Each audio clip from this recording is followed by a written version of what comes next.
ब्राह्मणैर्द्वारा अन्योन्यसहायेन अस्मिन् आलय उद्योग्यता सिद्ध्यर्थं पञ्चाङ्गपठनमहं करिष्ये। अस्तु संकल्पः।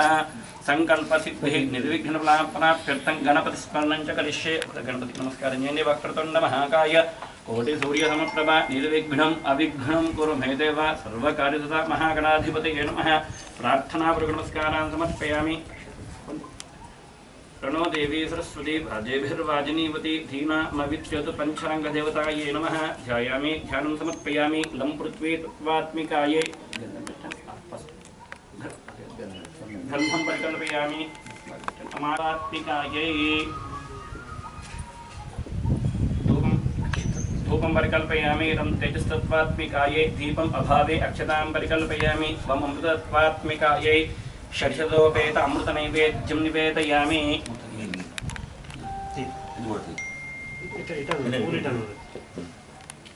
अमृत नैवेद्यं परिकल्पयामि।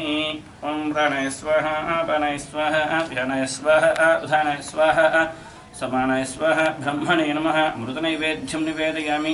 सर्वतत्त्वात्मिकाय ताम्बूल सर्वोपचार पूजार्थे अक्षतान् परिकल्पयामि। शक्त्याः सुवर्णपुष्पदक्षिणां नमस्कारान् समर्पयामि। नमो ब्रह्मण्यदेवाय गोब्राह्मणहिताय च जगद्धिताय कृष्णाय गोविन्दाय नमो नमः। अस्मै श्रीब्राह्मणाय महाविष्णुस्वरूपाय पञ्चाङ्गपठनात्वे विष्णवे नमः।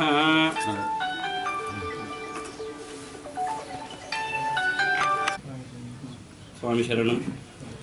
अंदरिकी कूडा अय्यप्प देवालय पक्षाన వికారినామ సంవత్సర తెలుగు సంవత్సర శుభాకాంక్షలు తెలియజేస్తూ మరి ఈరోజు పంచాంగ శ్రవణము అంటే వినడము, పంచాంగము అంటే పంచ అంగములు కలిగింది పంచాంగము. మరి పంచాంగములు ఏమేమిటి అంటే తిథి, వారము, నక్షత్రము, యోగము, కరణం.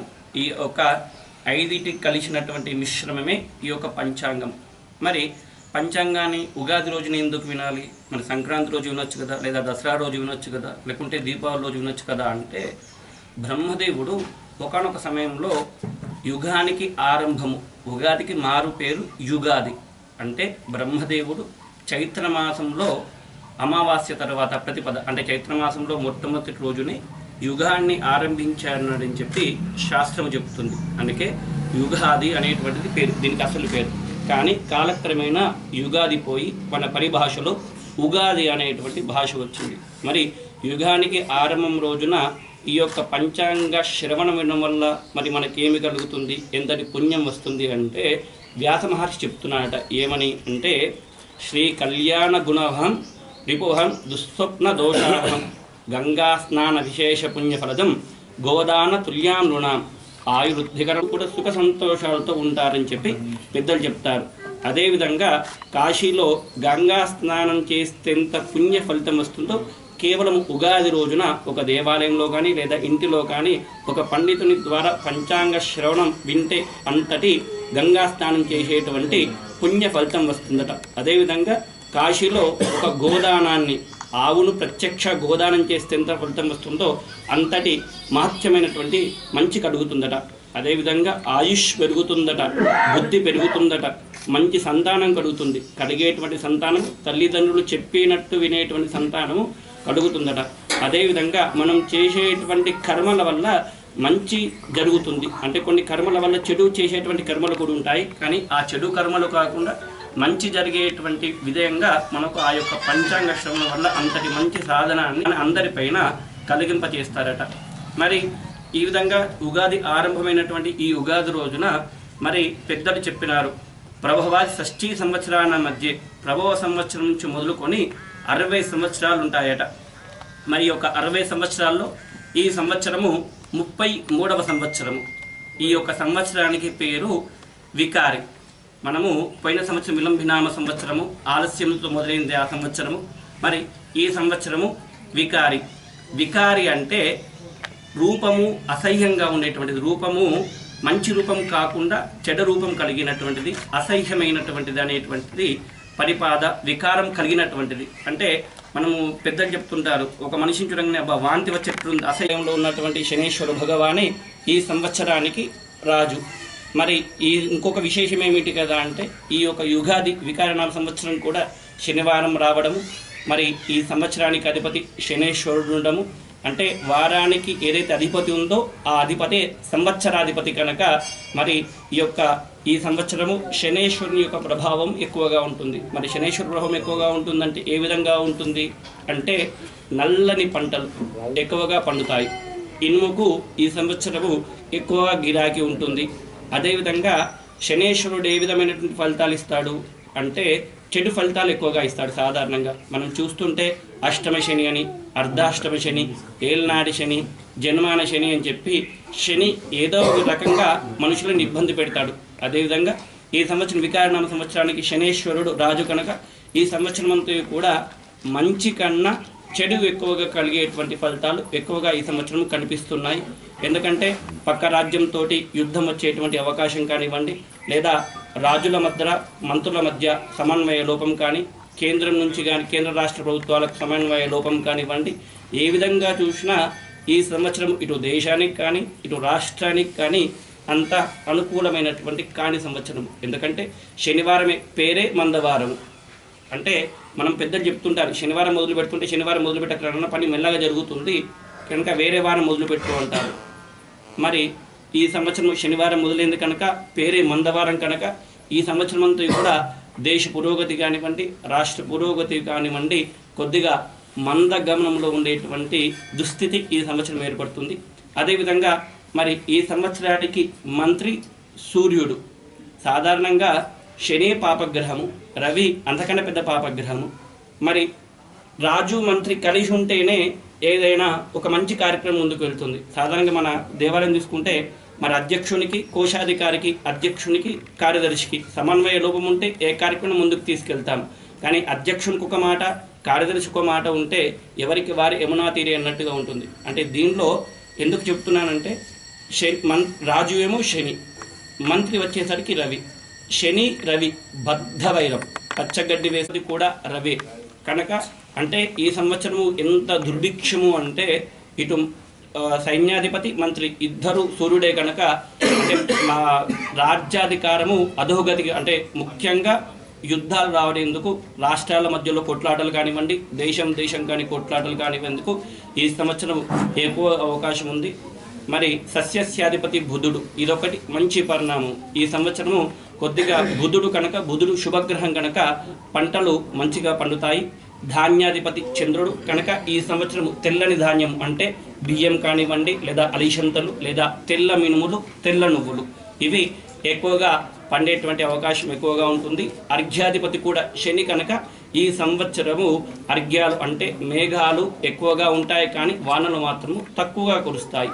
భయంకరమైనటువంటి మేఘాలు ఉండి ఈ బలమైనటువంటి గాలులు వీచి పంట నష్టము ఉంటుంది ఈ సంవత్సరం ఎక్కువగా. కానీ వానలు మాత్రము కొద్దిగానే కురుస్తాయి.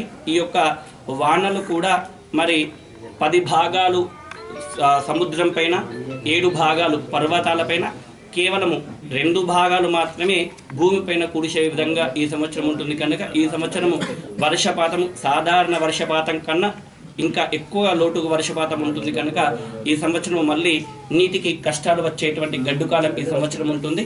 అదేవిధంగా రసాధిపతి శుక్రుడు, నీరసాధిపతి బుధుడు. దీనివల్ల మరి ఈ యొక్క పండ్లు తర్వాత పుష్పాలు ఈ సంవత్సరము ఈ వెల ఎక్కువగా ఉంటుంది ఈ సంవత్సరానికి. అదేవిధంగా ఈ సంవత్సరానికి మేఘం పేరు పుష్కలుడు.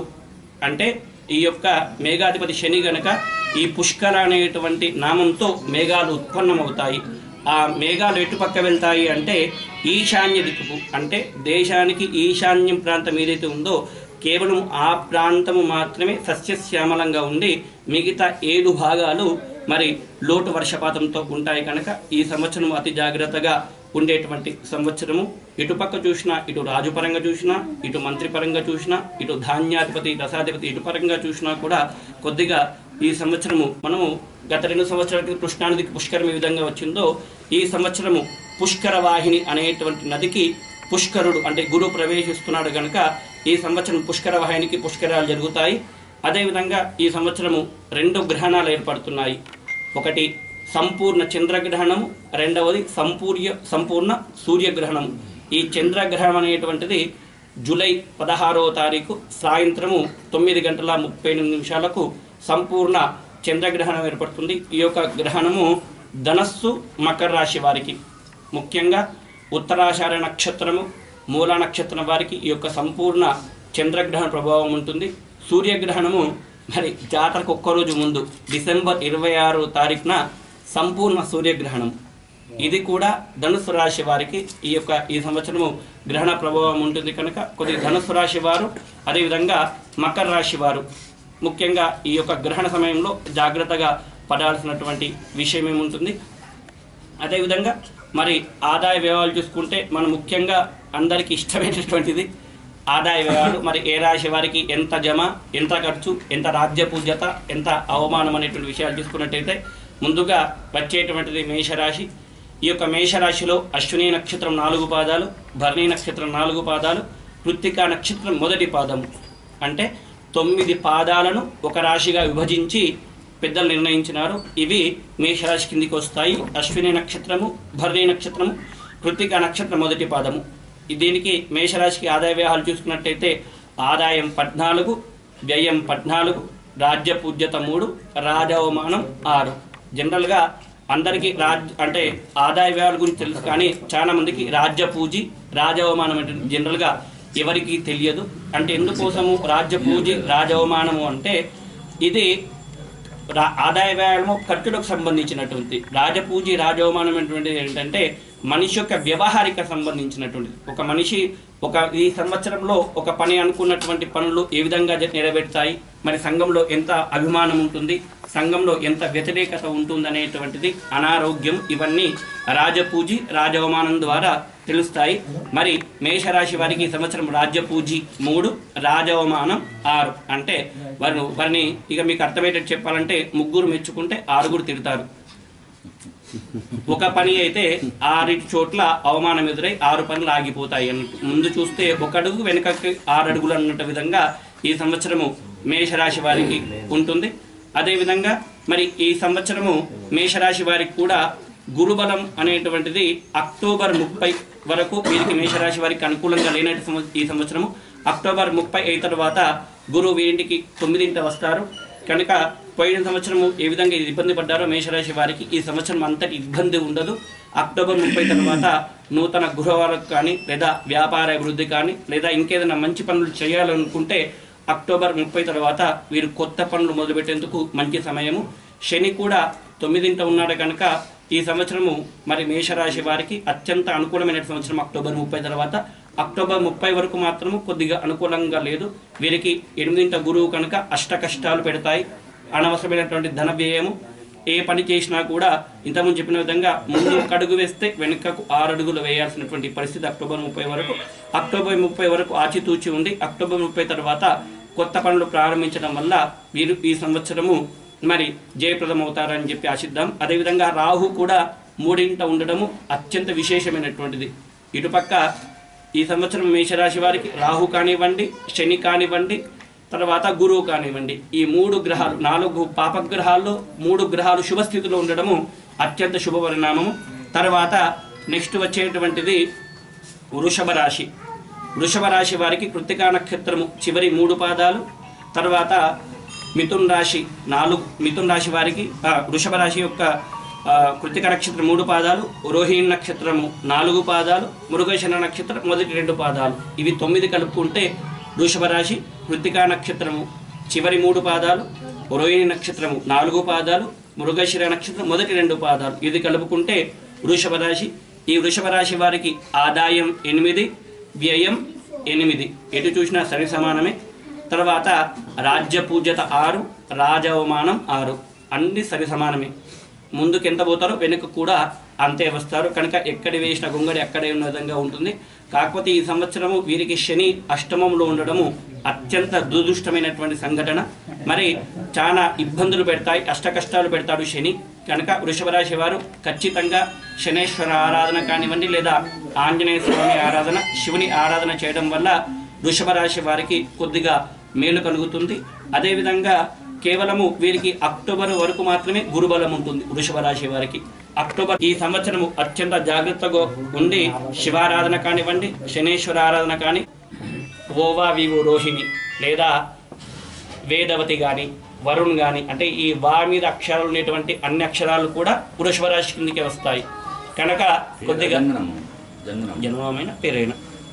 తర్వాత నెక్స్ట్ మూడవ రాశి మిథున రాశి. ఈ యొక్క రాశి మృగశిర నక్షత్రం యొక్క చివరి 2 పాదాలు, తర్వాత ఆరుద్ర 4 పాదాలు, పునర్వసు నక్షత్రం యొక్క మొదటి 3 పాదాలు, ఈ యొక్క 9 పాదాల సమాహారమే ఈ యొక్క మిథున రాశి. మిథున రాశి వారికి ఆదాయం 11, వ్యయం 5, రాజ్యపూజి 2, రాజవమానం 2 కనుక ఆదాయం మంచిగా ఉంది ఈ సంవత్సరం మిథున రాశి వారికి.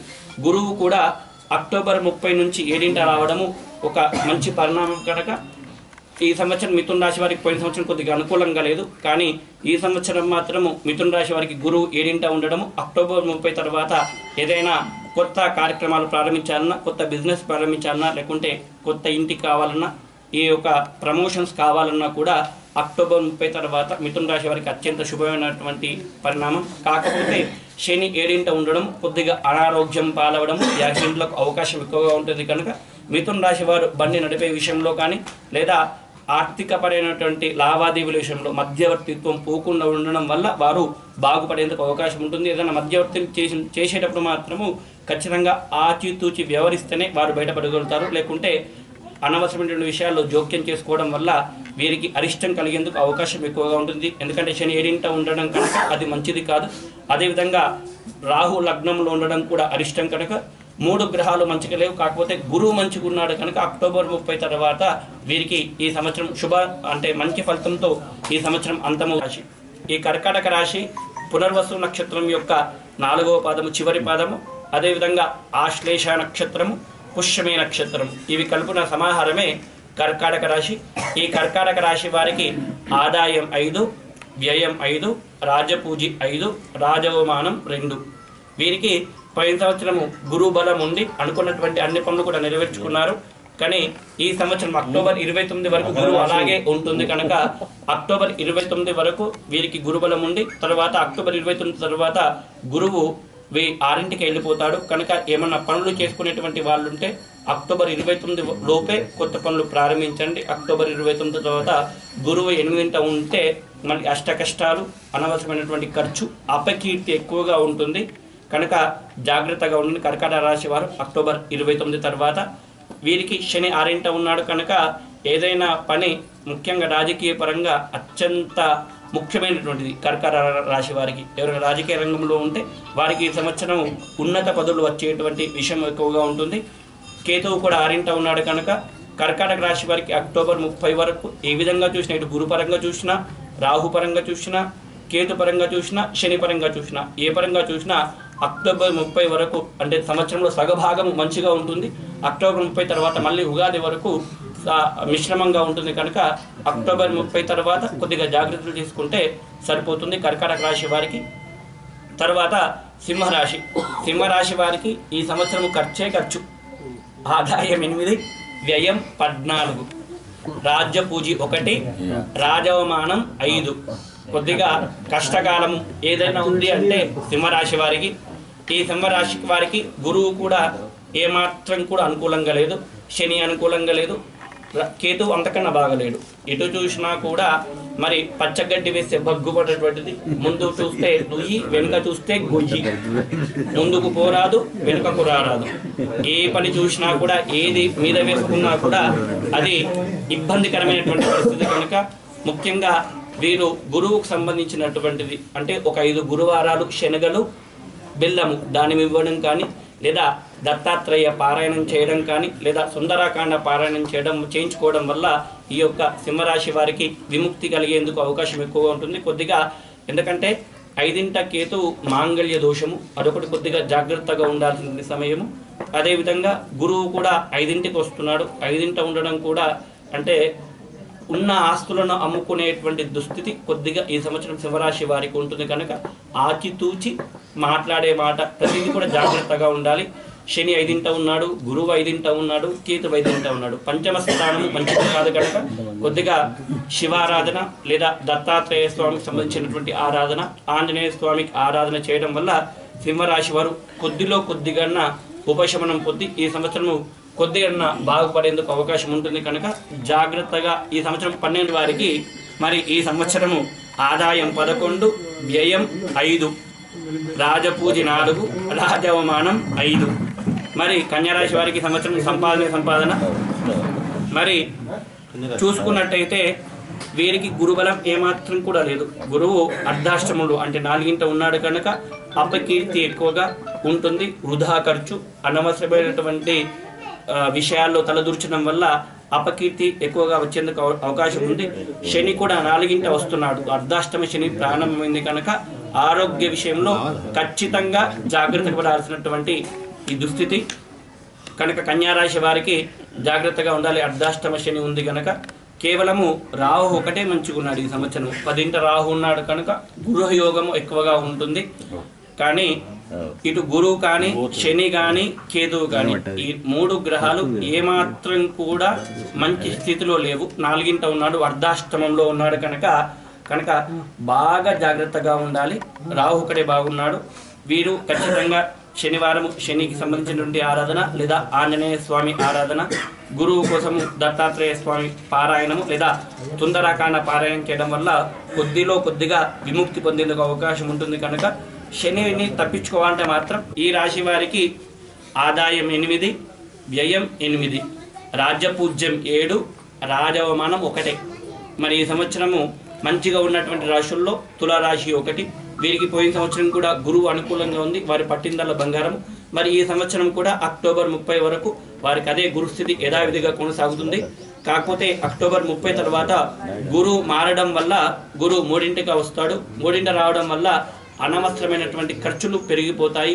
అదేవిధంగా శని కూడా 3ంట ఉన్నాడు, అది కూడా చాలా మంచిది. అంటే ఈ సంవత్సరం అక్టోబర్ 30 వరకు గురుబలం కానీ శని బలం కానీ ఈ యొక్క తులారాశి వారికి మంచిగా ఉంటుంది కనుక ఏమైనా కొత్త పనులు ప్రారంభించాలన్నా లేదా ఇంకేదైనా చేయాలన్నా కూడా ఈ సంవత్సరము మరి బాగుంటుంది కనుక కేతువు కూడా 3ంట ఉన్నాడు, అది కూడా ఒక శుభ పరిణామం. కేవలం రాహు ఒకటే తులారాశి వారికి ఈ సంవత్సరం అనుకూలంగా లేదు కనుక రాహు ఆరాధన కాళహస్తిలో పూజ చేయించుకోవడం లేదా మన దేవాలయంలో రాహు కేతుకు సంబంధించినటువంటి పూజలు చేయించుకోవడం వల్ల ఆ రాహు యొక్క బాధలు కూడా తెలుగు రాశులకు బాగున్నాయి. ఆ 3 రాశుల్లో తులారాశి కూడా ఒకటి కనుక తులారాశి వాళ్ళు మంచిగా ఆనందంగా ఉండాల్సినటువంటి సమయము ఈ సంవత్సరము. అదేవిధంగా తర్వాత వచ్చేటువంటిది వృషభ రాశి వారికి వృశ్చికం కూడా గత సంవత్సరము అర్ధాష్టమ శని అనేక కష్టాలతో ఉన్నారు. ఆ కష్టాలు అలాగే కొనసాగుతూనే ఉంటాయి. వీరికి ఆదాయం 14, వ్యయం 14. గురుస్వామి రాశి ఈ రాశి. మరి రాజ్యపూజి 3, రాజవమానం 1. వీరికి ఈ సంవత్సరం కూడా యథావిధిగా శని 2ంట ఉండడము, అష్టమము శని కనుక ఆరోగ్య విషయంలో జాగ్రత్తగా ఉండాలి. అదేవిధంగా గురువు లగ్నంలో ఉన్నాడు అక్టోబర్ 30 వరకు. అక్టోబర్ 30 తర్వాత అంటే మళ్ళీ గురుస్వామికి దీక్షలు పట్టే సమయానికి గురువు లాభిస్తాడు కనుక మళ్ళీ యథావిధిగా బ్యాక్ టు ఫామ్ గురుస్వామి. గురువు అంటే అక్టోబర్ 30 తర్వాత రావడం మంచి పరిణామం కనుక అది మంచి జరుగుతుంది అక్టోబర్ 30 తర్వాత. అదేవిధంగా రాహు అష్టమంలో ఉన్నాడు, ఇది కూడా మంచిది కాదు కనుక కొద్దిగా వృశ్చిక రాశి వారికి ఆరోగ్య విషయంలో మాత్రం చాలా జాగ్రత్తలు తీసుకోవాలి ఈ సంవత్సరం వృశ్చిక రాశి వారు. అదేవిధంగా తర్వాత వచ్చేటువంటి రాశి ధనుస్సు రాశి. ఈ యొక్క ధనుస్సు రాశి వారికి ఆదాయం 2, వ్యయం 8, రాజ్యపూజి 6, రాజవమానం 1. ఈ ధనుసు రాశి వారికి కూడా పోయిన సంవత్సరం 7.7గా ప్రారంభమైంది. ఈ సంవత్సరం కూడా శని అనుకూలంగా లేదు, అదేవిధంగా గురువు కూడా అనుకూలంగా లేడు, కేతువు రాహు ఏ పరంగా చూసిన 4 గ్రహాల్లో ఏ ఒక్క గ్రహం కూడా అనుకూలంగా లేదు ఈ యొక్క ధనుసు రాశి వారికి. దీనిలో ధనుసు రాశిలో మూల నక్షత్రం వారు, పూర్వాషాఢ నక్షత్రం వాళ్ళు ఉంటారు కనుక ఈ మూల పూర్వాషాఢ నక్షత్ర జాతకులు ఖచ్చితంగా జాగ్రత్త వహించాలి. వీరికి 4 గ్రహాల్లో ఏ ఒక్క గ్రహం కూడా అనుకూలంగా లేనటువంటి సమయం కనుక వీరు శివారాధన చేయడం వల్ల కొద్దిగా ఉపశమనం పొందేందుకు అవకాశం ఉంటుంది. రాహు 7ంట ఉన్నాడు, అపకీర్తి చాలా జాగ్రత్తగా ఉండాలి. మకర రాశి మకర రాశి వారికి ఆదాయం 5, వ్యయం 2, రాజపూజ్య 2, రాజ్యవమానం 4. వీరికి అక్టోబర్ 30 వరకు గురువు 11 ఉండడము అత్యంత మంచి పరిణామం కనుక అక్టోబర్ 30 వరకు వీరు ఏది చేసినా కూడా చెల్లుబాటు అవుతుంది. అక్టోబర్ 30 తర్వాత గురువు 12 వస్తాడు. అదేవిధంగా ఏళ్ళనాటి శని నడుస్తుంది కనుక అంటే వ్యవహార పరంగా మంచిగున్నప్పటికీ కూడా ఆరోగ్యపరంగా కొద్దిగా ఇబ్బందులు ఎదుర్కొనేటువంటి అవకాశం ఎక్కువ ఉంటుంది. ముఖ్యంగా ఈ హృదయానికి సంబంధించినటువంటి ఏళ్ళనాటి శని కనుక హృదయానికి సంబంధించినటువంటి కానీ లేదా మోకాలకు సంబంధించినటువంటి రోగాలు వచ్చేందుకు ఎక్కువగా అవకాశం ఉంది కనుక శని ఆరాధన కానీ శివారాధన చేయడం వల్ల వారు మకర రాశి వారు కొద్దిగా కోలుకోవచ్చు. అక్టోబర్ 30 వరకు వీరికి గురువు 11 ఉన్నాడు కనుక మంచిగా ఉంటుంది.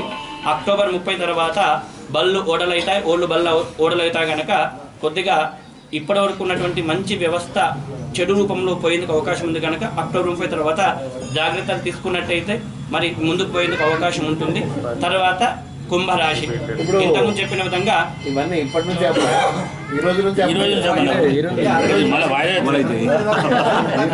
ఈ సంవత్సరం ఈ రోజు నుండి ఉగాది వరకు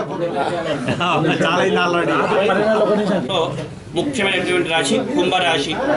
ఈ కుంభరాశి వారికి ఆదాయం 5, వ్యయం 2, రాజపూజ్య 5, రాజవమానం 4.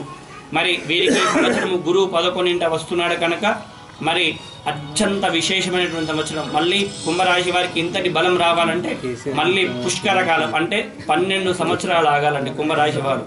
ఈ మన ఇక్కడ ఉన్నటువంటి వారి కుంభరాశి ఉంటే వారు ఈ సంవత్సరం త్వరగా మీ పనులు నెరవేర్చుకోండి. ఇల్లు కట్టాలన్నా లేదా ప్రమోషన్ కానీ గవర్నమెంట్ ఉద్యోగం కానివ్వండి లేకుంటే పెళ్ళిళ్ళు కానీ సంతానం కానీ ఏదైనప్పటికీ కూడా ఏది అనుకుంటే అది ఈ సంవత్సరము కుంభరాశి వారికి అవుతుంది.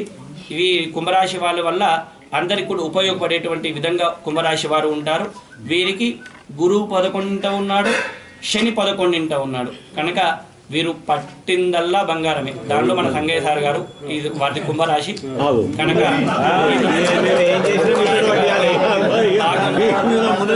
3 పాపగ్రహాలు 11 ఉన్నాయి. 1 గురువు, 2 శని, 3 కేతు. రాజు మంచిగా ఉంటే రాజ్యం మంచిగా ఉన్నట్టే కనుక ఈ సంవత్సరం అయ్యప్ప దేవాలయం కూడా మరి మంచి జరుగుతుందని చెప్పి అనుకోవచ్చు. రాహు ఒకటి బాగలేదు కనుక రాహుకు సంబంధించిన ఆరాధన చేయడం వల్ల రాహు అత్యంత ఇబ్బందులు కూడా రప్పించుకోవచ్చు. ఏదేమైనప్పటికీ కూడా గురువు 11 ఉండడము, శని 11 ఉండడము, కేతు 11 ఉండడము చాలా మంచి పరిణామం. అదేవిధంగా చివరి రాశి మీనరాశి. ఈ రాశి వారికి ఆదాయం 2, ఖర్చు 8, రాజపూజ్యం 1, రాజవమానం 7 కనుక మీన రాశి వారు కొద్దిగా జాగ్రత్తగా ఉండాలి. అనారోగ్య విషయంలో ఈ సంవత్సరం కొద్దిగా అనారోగ్యం ఎక్కువగా ఉంటుంది. అదేవిధంగా అక్టోబర్ 30 వరకు గురువు 9 ఉండడం శుభపరిణామం. అక్టోబర్ 30 తర్వాత గురువు మారడం వల్ల 10కి పోతాడు, శని 10 ఉంటాడు, కేతు 10 ఉంటాడు కనుక కొద్దిగా మీన రాశి వారికి అక్టోబర్ 30 వరకు జాగ్రత్తగా ఉండి అక్టోబర్ 30 తర్వాత మరి జాగ్రత్తగా ఉన్నట్టయితే శివారాధన చేయడం వల్ల వారి దోషాలు నివృత్తి చేసుకోవడం వల్ల మరి మిగిలిన సంవత్సరం కూడా బాగుంటుంది. ఇది ఈ సంవత్సరం ఆదాయ వ్యయాలు చూసుకుంటే మొత్తం 12 రాశుల ఆదాయం 97 అయితే వ్యయం 93. అంటే ఈ సంవత్సరం ఇటు దేశాభివృద్ధిలో కానీ రాష్ట్రంలో కానీ మిగులు బడ్జెట్ ఎక్కువగా ఉంటుంది. అంటే ఈ రాష్ట్ర వ్యయము రాష్ట్ర ఆదాయము ఇది వ్యక్తిగతంగాను రాష్ట్రపరంగా గాను దేశపరంగా గాను ఎట్ల పరంగా చూసుకున్నప్పటికీ కూడా ఈ సంవత్సరము కొద్దిగా మిగులు అంటే ఖర్చు కన్నా ఆదాయము ఎక్కువగా ఉంటుంది. రాజ్యపూజ్యత కూడా అంటే ప్రపంచంలో భారతదేశం యొక్క శక్తి అనేటువంటిది ఎదుగుతూ ఉంటుంది. ముఖ్యంగా ఈ యొక్క ఏవైతే మా అంతరిక్ష పరిశోధన కేంద్రంలో ఏదైతే చేస్తున్నారో ఈ సంవత్సరము అత్యంత విప్లవాత్మకమైనటువంటి సంవత్సరము. చాలా ప్రయోగాలు విజయవంతమయ్యేందుకు శని దోహదపడతాడు. ఎందుకంటే శని శత్రునాశకుడు కనుక ఒక అంతర్గతంగా తప్పించి విదేశాల్లో భారతదేశం యొక్క కీర్తి రెపరెపలాడుతుంది అన్నట్లో ఏమాత్రం కూడా సందేహం లేదు.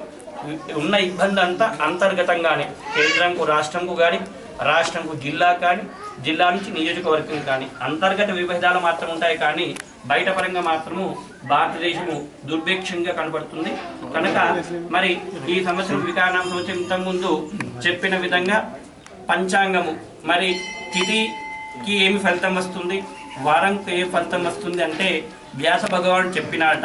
ఏమని అంటే పంచాంగం అంటే తిథి, వార, నక్షత్ర, యోగ కరణాలు అనేటువంటి 5 అంగాల సమాహారమే ఈ యొక్క పంచాంగము. మరి తిథి దేనికోసం చూస్తారు అంటే మనం సంపాదించే ధనం కోసము తిథి చూస్తాము. అందుకే మనం ఏదైనా ప్రయాణం చేయాలన్నా, కొత్త వ్యాపారం మొదలు పెట్టాలన్నా మరి అష్టమి పనికిరా.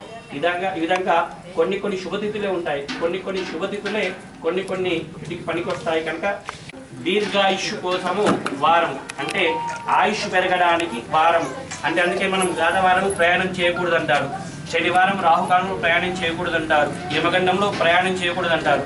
అంటే దీర్ఘాయుష్ కోసము వారము. అదేవిధంగా పాపం పోగొట్టుకోవడానికి, పాప